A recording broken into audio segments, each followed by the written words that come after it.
하나님 말씀 보겠습니다. 요한계시록 17장 1절부터 5절까지 보겠습니다.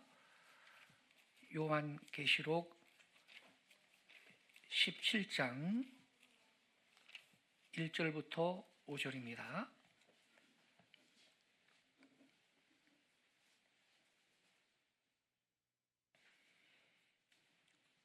저랑 한 절씩 교독하겠습니다. 제가 먼저 1절을 읽겠습니다. 또 7 대접을 가진 7 천사 중 하나가 와서 내게 말하여 이르되 이리로 오라. 많은 물 위에 앉은 큰 음녀가 받을 심판을 내게 보이리라.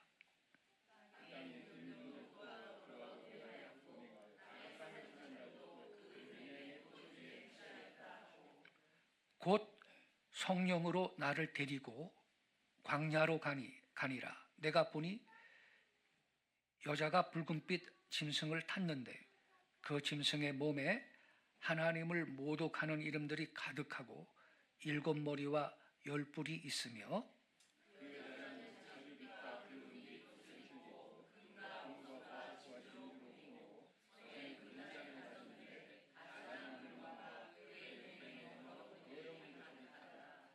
(5절은) 같이 읽겠습니다. 그의 이마에 이름이 기록되었으니 비밀이라 큰 바벨론이라 땅의 음녀들과 가증한 것들의 어미라 하였더라. 아멘. 할렐루야. 광고 말씀을 드린 대로 우리 교회 올 한 해 연중 계획표에 따라서 6월달 한 달은 충계 부흥사경회로 주일 오전 예배를 녹주 연속 모이도록 하겠습니다. 사실 이 부흥회가 말이죠, 1980년대까지만 해도 우리 한국 교회의 대부분의 교회가 1년에 보통 2번 했어요. 봄에 충계 부흥성회, 가을에 또 추계 심령대 부흥성회, 이러한 집회를 열었죠. 보통 4일 정도 이렇게 집회를 하고 그 시간을 통해서 한국교회 성도들은 실제로 은혜도 받았고요.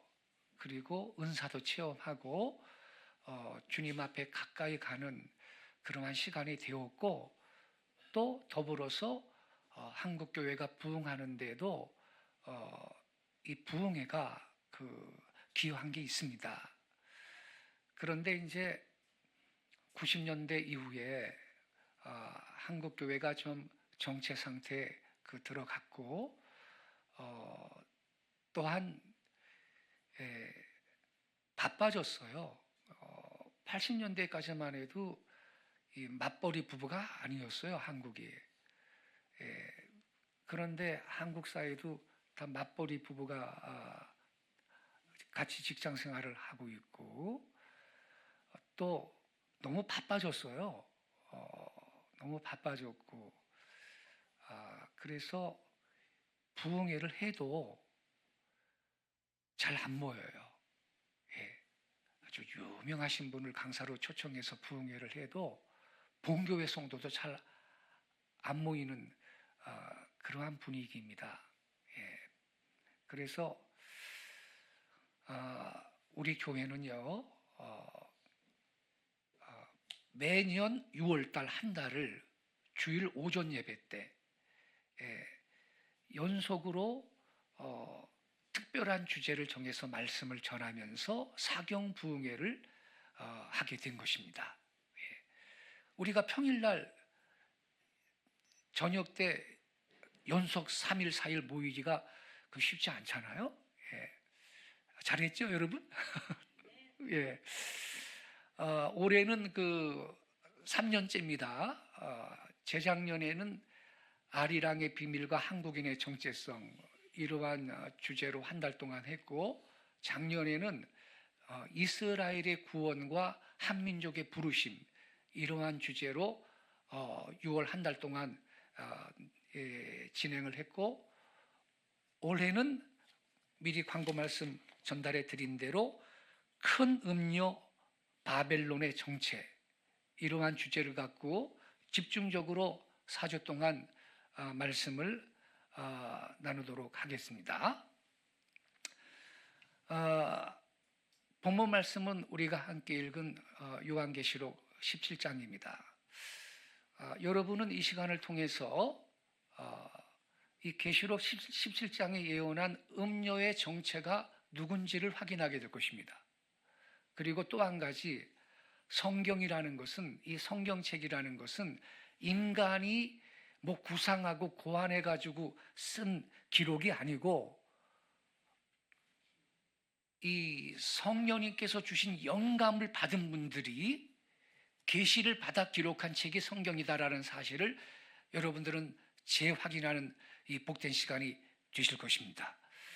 아무쪼록 넉 주 동안 이게 시리즈로, 이게 연속으로 진행이 되기 때문에 중간에 빠지면 이해하기가 좀 어려울 수 있으니까 넉 주 동안 꾸준히 참석해서 말씀으로 그 큰 은혜를 받으시기를 부탁을 드리겠습니다. 제목은 큰 음료 바벨론의 정체입니다. 근데 이 계시록 17장에 보면요, 이 큰 음료 바벨론을 뭐라고 말했냐면 큰 도시다, the great city, 큰 도시다라고 말을 하고 있습니다. 이 음료가 어떤 도시냐? 로마입니다. 왜 그런지 여러분은 이 말씀을 공부하면서 확인하게 될 것입니다. 이 본문에 보면요, 음료가 짐승을 탔네요. 3절에 보니까 곧 성령으로 나를 데리고 광야로 가니라. 내가 보니 여자가 붉은빛 짐승을 탔는데, 붉은빛 짐승을 탔어요. 그 짐승의 몸에 하나님을 모독하는 이름들이 가득하고, 이 짐승은 7머리 10뿔이 있대요. 이 7머리 10뿔이 무엇을 의미하는지는 여러분이 이 넉 주 동안 이 말씀을 들으시면서 이제 이해하게 되실 거예요. 하나하나 자세하게 다룰 것입니다. 근데 4절에 보면요, 그 여자는 자줏빛과 붉은빛 옷을 입고 그랬습니다. 그림을 보세요. 자줏빛, 붉은빛 옷을 입었습니다, 이 음녀가. 그리고 4절에 보면요, 금과 보석과 진주로 꾸미고, 이 음녀가 다 지금 진주로 꾸몄죠? 보석으로 꾸미고 있죠? 그리고 손에는 금잔을 가졌는데, 손에 금잔 갖고 있죠? 근데 가증한 물건과 그 음행의 더러운 것들이 금잔 속에 가득하다, 이렇게 기록했는데, 이 음녀가 대체 누구냐? 우리가 반드시 알아야 될 것입니다. 하나님은 저와 여러분이 이 음녀의 정체를 알기를 원하시고, 그래서 음녀랑 사귀는 사람들이 되지 않기를 원하시는 것입니다.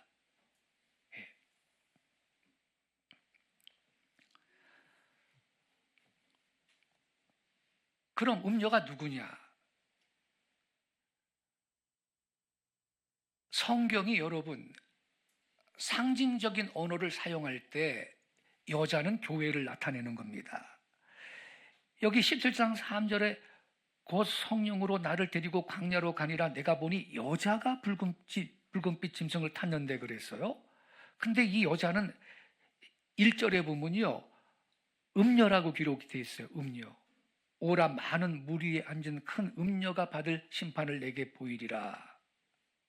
5절에도 그의 이마에 이름이 기록되었으니 비밀이라. 큰 바벨론이라. 땅의 음녀들과 가증한 것들의 엄이라. 자, 그럼 여러분, 이 음녀가 여잔데 말이에요. 성경이 상징적인 언어를 사용할 때는 여자라는 것은 교회를 나타내는 것입니다. 교회.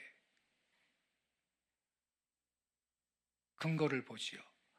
요한계시록 21장 9절에 이렇게 써 있습니다. 7 대접을 가지고 마지막 7 재앙을 담은 7 천사 중 하나가 나와서 내게 말하여 이르되 이리 오라. 내가 신부 곧 어린 양의 아내를 내게 보이리라 하고. 어린 양은 예수님이에요. 예수님의 아내는 누구죠? 교회예요. 교회가 예수님의 신부잖아요. 그래서 상징적인 언어로 여자가 사용될 때 성경에서 그 여자는 교회를 의미하는 거예요. 또 있어요. 요한계시록 19장 7절. 우리 같이 읽겠습니다. 시작. 우리가 즐거워하고 크게 기뻐하며 그에게 영광을 돌리세. 어린 양의 혼인 기약이 이르렀고 그의 아내가 자신을 준비하였으므로. 자, 어린 양의 혼인 기약이라. 어린 양은 예수님이에요. 근데 그의 아내라 그랬어요. 교회거든요. 어린 양의 아내, 예수님의 아내는요, 교회입니다. 교회. 여러분, 하나님이 아담을 만드셨지요. 그리고 아내를 만들어 줬어요. 아담의 옆구리에서 갈비뼈를 하나 잘라내가지고 하와를 만들어 줬어요. 그것처럼 둘째 아담이신 우리 예수님이 옆구리에 창을 찔리시고 물과 피를 쏟으시고 그리하여서 여러분 그의 신부인 교회가 탄생한 것입니다. 네. 그래서 여자는요 교회를 상징하는 겁니다. 또 있어요. 계시록 22장 17절에 성령과 신부가 말씀하시기를 오라 하시는도다. 신부가 누구냐? 사도 바울도요 고린도후서 11장 2절에 이렇게 말했어요. 내가 하나님의 열심으로 너희를 위하여 열심을 내노니 내가 너희를 정결한 처녀로 한 남편인 그리스도께 드리려고 중매함이로다. 여러분, 교회는요 남편이 예수님이에요. 우리 예수님께는 교회가 사랑스러운 신부인 것입니다. 할렐루야. 예. 자, 그래서 교회는 여자라는 말로 성경에서 비유되었다. 깨닫기 바래요. 예수님은 신랑이시고요. 교회는 신부입니다. 근데요, 세상 끝이 되면요, 우리 신랑 예수님은요, 자기의 아름다운 신부를 데리려고 다시 오실 걸 믿습니다. 예. 우리 아가서 2장 10절 같이 읽겠습니다. 시작. 나의 사랑 내 어여쁜 자야 일어나서 함께 가자 겨울도 지나고. 이렇게 주님께서 나의 사랑 내 어여쁜 자야 나의 신부야 함께 가자 그렇게 외치면서 신부를 데리러 오실 겁니다. 요렇게. 할렐루야. 그때 신부 교회는 공중에 들림받습니다. 예. 공중에 들림받아서 공중에서 우리 신랑 예수님을 영접하게 될 것입니다. 할렐루야.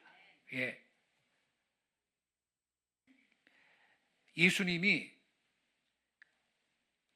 공중에 재림하실 때 호령과 천사장의 소리와 하나님의 나팔로 하늘로부터 강림하는데 바울이 뭐라 기록했어요? 죽은 자들이, 예수 믿다 죽은 자들이 무덤에서 먼저 부활을 해요. 그때. 그리고 예수님이 재림할 때 아직 살아있는 성도들은 특권입니다. 특권. 죽음을 경험하지도 않고 호련히 순식간에 육체의 부활을 경험하는 겁니다. 그래서 신령한 몸으로 변화돼 가지고 공중으로 들림을 받는 건데 여러분이 그림 보세요. 왼쪽에는요 무덤에서 지금 성도들이 부활하고 있는 거예요. 무덤에서 부활해서 다 지금 공중으로 주님을 만나러 영접하러 들림받고 있잖아요. 무덤이에요, 무덤. 오른쪽에는요 예수님이 뭐라 그랬어요? 두 사람이 밭에 있다가 한 사람은 데려감을 당하고 한 사람은 버려둠을 당한다고. 오른쪽에는 두 사람이 밭에서 일하다가 한 사람은 지금 공중에 들림 받는데 이분은 예수 믿고 구원받은 성도인 겁니다. 할렐루야. 예. 예수님이 재림하실 때 이런 놀라운 분리가 이 땅에 있는 것입니다. 예. 그러나 여러분, 예수님의 신부인 교회가 하나님의 뜻과 반대 방향으로 나아가면 그것은요, 영적인 간음이 되는 겁니다. 그래서 뭐가 돼요? 음녀가 되는 거예요. 음녀. 그러므로 음녀는요, 배교 타락교회인 거짓 교회를 상징하는 것입니다. 이 계시록 17장에 나오는 음녀의 정체는요, 실제로 무슨 몸 파는 여자를 말하는 게 아니에요.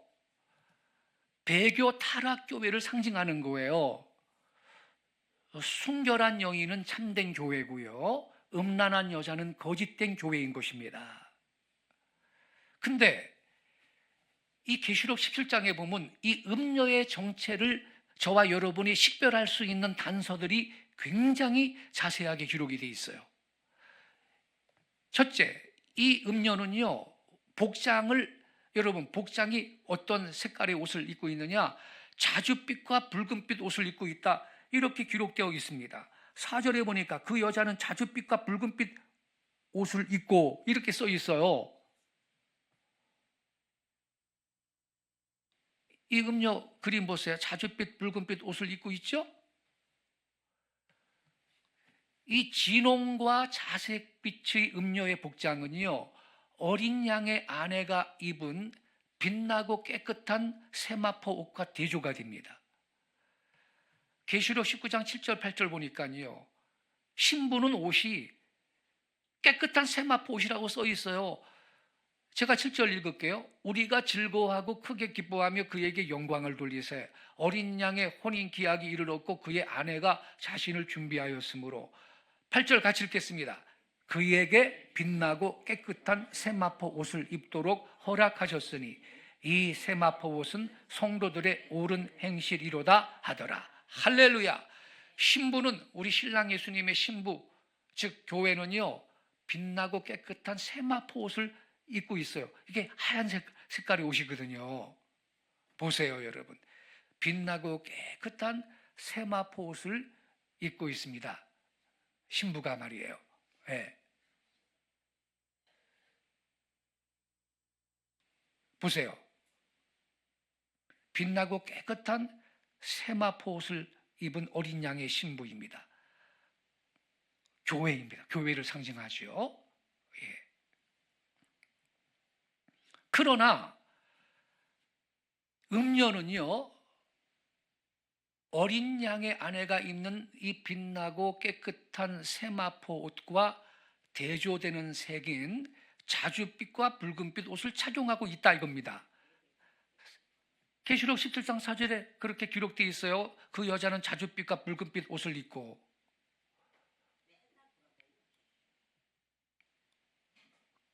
그죠? 이 여자가, 음녀가 자줏빛 붉은빛 옷을 입고 있습니다. 자줏빛은요, 사치의 상징입니다. 붉은색은 죄의 상징, 음란의 상징. 그래서 창녀들 많은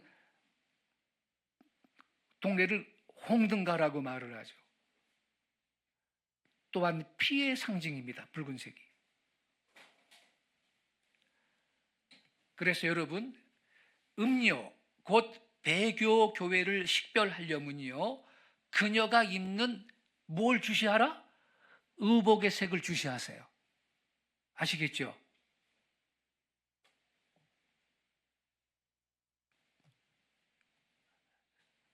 이분들이 누군지 아세요? 로마 카톨릭의 고위 사제들입니다. 추기경들이요. 옷 색깔 좀 보세요. 붉은빛 자줏빛 옷을 입고 있습니다.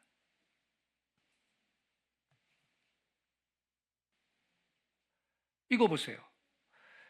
로마 가톨릭의 고위 사제들, 주교, 추기경들 옷 좀 보세요. 자줏빛, 붉은빛 옷을 입고 있습니다. 이거 보세요. 자줏빛, 붉은빛. 자줏빛, 붉은빛. 밑에 설명문을 잘 보세요, 여러분. 자줏빛과 붉은빛, 이 색은요, 바티칸의 공식 색상입니다. 로마 교회의 고위 성직자들은요, 값비싼 옷감으로 된 진홍과 자색빛 옷을 입습니다. 이 사진은요, 교황 요한 바오로 6세 장례 미사 광경입니다. 왼쪽에 관이 보이죠? 관을 중심으로 여러분 오른쪽 왼쪽에 이 붉은색 옷을 입고 있는 고위 사제들이 도열해 있는데 이 사람들이 다 추기경이고요. 저 위쪽에 자줏빛 옷을 입고 있죠. 그분들은 주교들입니다. 음료, 곧 배교 교회를 식별하려면 그녀가 입는 의복의 색을 확인하세요. 음료는 자줏빛, 붉은빛 옷을 착용합니다. 붉은빛이죠? 자줏빛, 붉은빛 보이죠? 좀 크게 찍었습니다. 그러면 검정색 옷을 입은 자들은 누구냐? 여러분, 가운데 줄 약간 왼쪽에 부시 대통령 얼굴 보입니까? 부시 대통령이 이 검정 옷을 입고 있는 사람들은 전 세계에서 조문을 간 대통령, 총리, 국가 원수들이 다 지금 모여 있는 것입니다. 요한 바오로 2세의 장례식을 앞두고 바티칸을 찾은 미국 공식 조문 사절단 모습인데 왼쪽부터 조지 W 부시 미국 대통령과 로라 부시 여사고 조지 부시 아버지 전 대통령 그리고 빌 클린턴 전 대통령 콘돌리자 라이스 미 국무장관이 교황의 유해가 안치된 성 베드로 성당에서 무릎을 꿇고 조문을 하고 있습니다. 예. 근데 이 오늘의 본문 17장 2절에 이렇게 써 있어요. 땅의 임금들도 그와 더불어 음행하였고, 즉 그 음녀와 부적절한 관계를 가졌다 이 뜻이에요. 특히 미국이라는 나라는 프로테스탄트 청교도들이 세운 나라인데 이게 여러분 1970년대, 80년대 중반만 해도 이건 상상도 못할 사건입니다. 미국 대통령이 교황 장례식 조문을 가가지고 이렇게 단체로 가는 거 이건 상상도 못할 일을 지금 한 것입니다. 땅의 왕들도 그녀와 더불어 음행했다. 그 음녀와 부적절한 관계를 맺었다는 뜻입니다. 정치인들이. 붉은빛, 자줏빛. 여기는요, 성 베드로 대성당의 주재단의 모습입니다.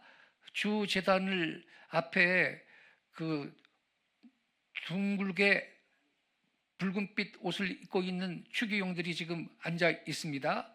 근데 주재단의 저 기둥 4개를 보세요. 뭐 같죠? 뱀입니다. 뱀 기둥. 주재단의 모습입니다. 붉은빛 자줏빛 옷을 입고 있는 고위 사제들이 모여 있습니다.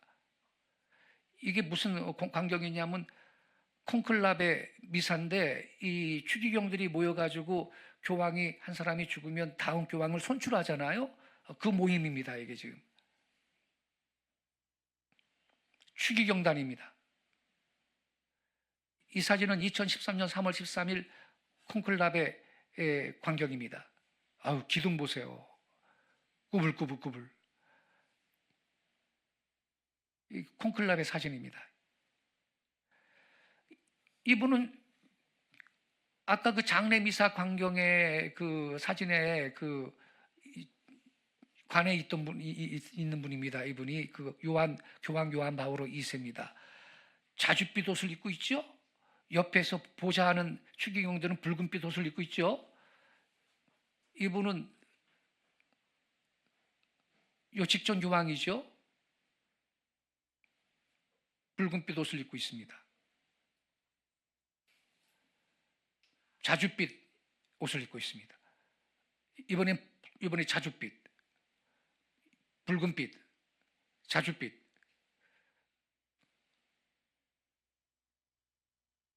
이분은 고 전 교황이죠. 베네딕토 16세입니다. 왼쪽은 자줏빛, 오른쪽은 붉은빛 옷을 입고 있습니다. 자줏빛.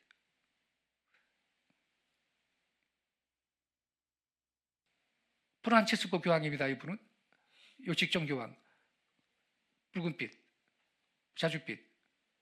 이분은 현 교황입니다. 레오 14세. 붉은빛 옷을 입고 있죠. 여기도 붉은빛 옷을 입고 있죠. 2026년 4월 13일 사진입니다. 자줏빛, 붉은빛. 자, 그래서 첫 번째 단서를 볼 때 이 음료의 정체가 지금 드러나고 있습니다. 로마 교회를 예언하고 있는 겁니다. 근데 두 번째, 4절에 보면요, 그 여자는 자줏빛과 붉은빛 옷을 입고 금과 보석과 진주로 꾸미고 손에 금잔을 가졌는데, 이 음녀가 손에 금잔을 가졌다라고 지금 예언하고 있습니다. 볼까요? 손에 금잔을 갖고 있습니다. 교황 프란시스코입니다. 금잔을 들고 미사를 집전하고 있는 모습 보이죠? 금잔을 들고 있습니다. 금잔 들고 있죠, 여러분? 붉은빛 옷을 입고 손에 금잔을 들고 있네요. 손에 금잔을 들고 미사를 집전하고 있는 교황 프란시스코입니다. 주기 미사 장면입니다. 손에 금잔을 들고 있는 교황 프란시스코입니다. 주기 미사 장면입니다. 이분은 곧 전 교황입니다. 베네딕토 16세. 이분도 손에 금잔을 들고 있죠. 붉은빛 옷을 입고 손에는 금잔을 들고. 성경 예언 그대로입니다, 여러분. 붉은빛 옷을 입고 손에 금잔을 들고 있지 않습니까? 이 금잔에는 다이아몬드, 진주, 보석들이 다 박혀 있습니다. 이분은 그 전전전 교황입니다. 교황 요한 바오로 2세인데 자줏빛 옷을 입고 손에 금잔 들고 있죠. 그 여자는 손에 금잔을 가졌다고 예언하고 있습니다. 손에 금잔을 들고 있는 교황 베네딕토 16세입니다. 베네딕토 16세입니다. 손에 금잔을 들고 있습니다. 금잔에 보석, 진주, 다이아몬드가 박혀 있습니다. 이분은 현 교황 레오 14세입니다. 손에 금잔을 들고 있는 거 보이시죠? 금반지 보이시죠? 손에 낀 금반지 보이시죠? 이래도 모르겠습니까, 여러분? 보는 눈이 있기를, 듣는 귀가 있기를 축원합니다. 이래도 모르겠습니까?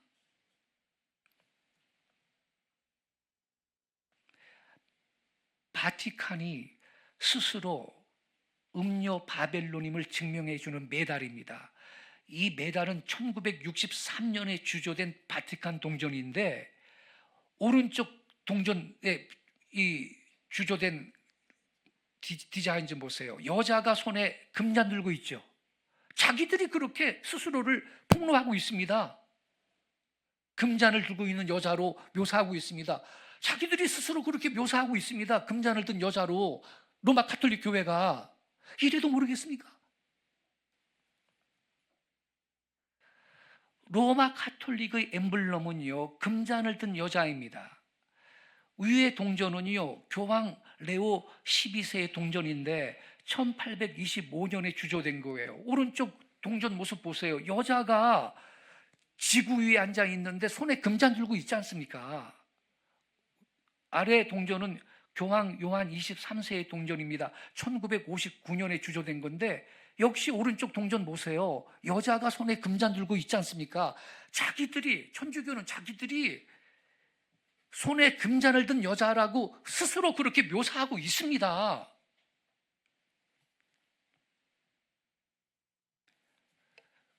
그 여자는 금과 보석과 진주로 장식하고요. 손에 금잔을 가졌어요.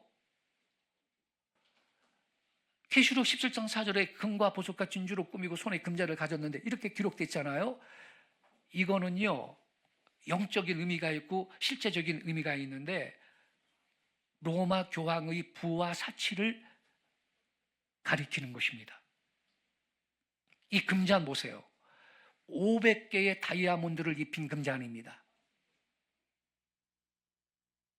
비오 9세에 의해서 1854년 12월 8일 마리아의 무원죄 잉태를 공포하는 미사에서 처음으로 사용된 겁니다. 카톨릭은요, 마리아가 원죄가 없이 태어났대. 그거 거짓말이에요. 원죄가 없는 분은 딱 한 분, 예수님만 원죄가 없어요. 믿으시기 바랍니다. 그 어떤 인간도 여러분 원죄가 없는 인간은 없어요. 근데 카톨릭에서는 마리아가 원죄 없이 태어났대. 그게 성경에 있는 게 아니고 1854년 12월 8일 날 교황님이 선포했어요. 마리아는 원죄 없이 잉태됐다고. 그래서 그게 교리가 된 거예요. 말이 됩니까, 여러분? 그럼 안 되죠.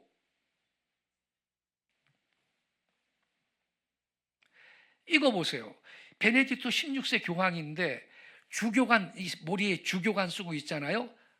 여러분 보입니까? 뭐가 박혀 있나요? 보석이. 고가의 진주들이 주교관에 박혀 있잖아요. 계시록에 써 있잖아요. 4절에 그 여자는 진주, 금과 보석과 진주로 꾸미고 손에 금잔을 가졌는데 이렇게 써 있지 않습니까?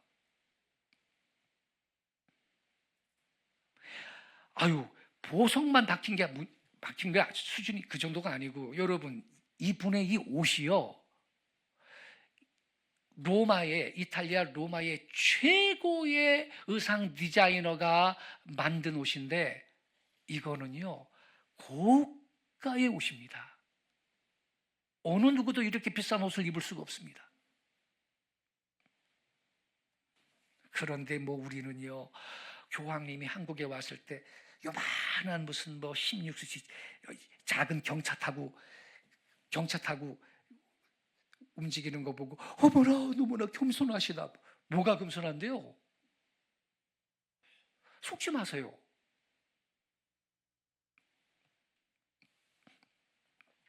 로마 가톨릭 교회는 아주 부유합니다.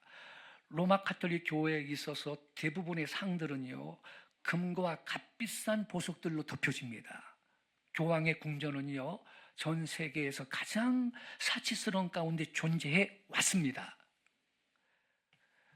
교황은요 제2차 바티칸 공의회 때까지 공식적으로 진주와 보석으로 장식된 티아라라고 하는 삼중관을 썼습니다.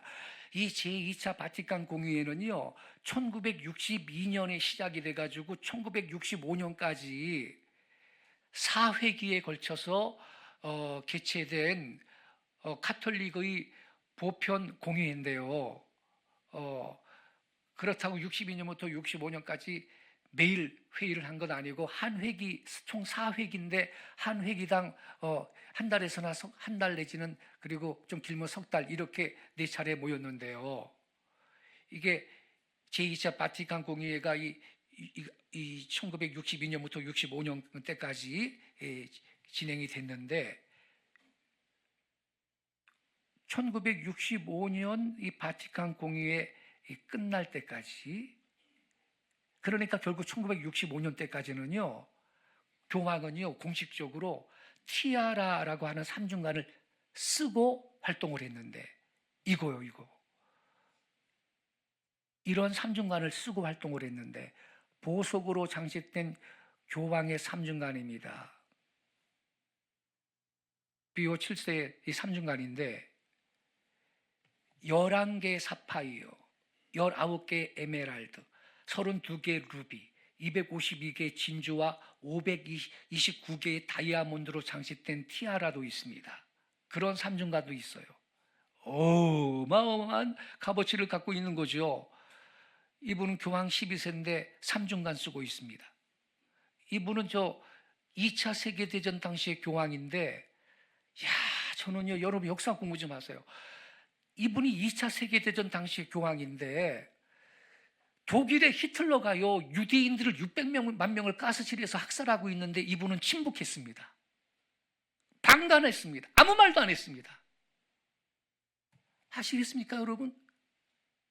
오히려 방조하고요, 간접적으로 도와줬습니다.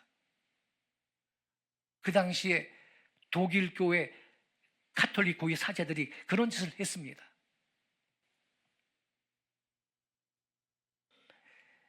이분은 교황 요한 23세입니다. 삼중간을 쓰고 있죠. 보석, 진주 다 박혀 있습니다. 그럼 교황은 왜 삼중간을 썼느냐? 요한계시록 19장 11절부터 14절에서 그 정답을 찾을 수가 있습니다. 계시록 19장 11절부터 14절 저랑 한 절씩 교독하겠습니다. 제가 먼저 11절을 읽을게요.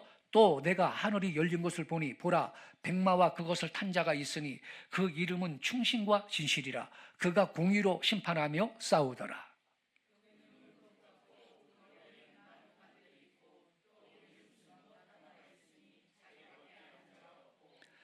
또 그가 피 뿌린 옷을 입었는데 그 이름은 하나님의 말씀이라 칭하더라.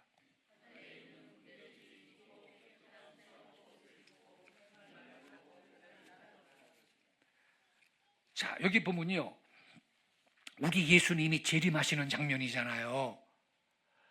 우리 예수님이 재림하시는 장면을 기록한 건데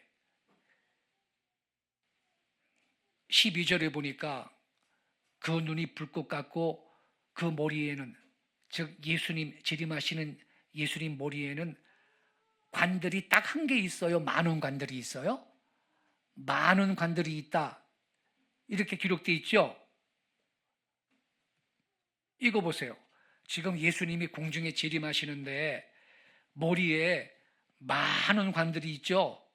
예수님은 머리에 많은 관들이 있다고 성경에 써 있는데 오직 예수님만이 그렇게 많은 왕관을 쓰시기에 합당하십니다. 왜? 예수님은 만왕의 왕이시고 만주의 주이시기 때문입니다. 할렐루야.